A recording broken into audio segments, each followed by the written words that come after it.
துப்புரவு இல்லார் துவர துறவாமை உப்பிற்கும் காடிக்கும் கூற்று. துப்புரவு இல்லார் துவர துறவாமை உப்பிற்கும் காடிக்கும் கூற்று. வறியவர்கள் முற்றும் துறவியாகாமல் இருத்தல் உப்புக்கும் கஞ்சிக்கும் தண்டம். நீ யாருமா?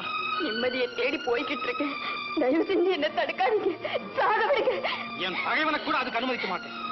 தற்கொலை கேவலமானது, பலவீனமானது, கோழைத்தனமானது கூட. அதற்கு வீட்டு கூரையில ஒட்டடை படையணும்னு யாருமே விரும்புறது. அது தானா படியுது. நம்ம வாழ்க்கையில வர துன்பங்கள் அப்படித்தான். அத மன உறுதியால் தான் போக்கணும். துன்பத்திலே துணை இருந்தால் கண்ணீர் சொல்வது நன்றி.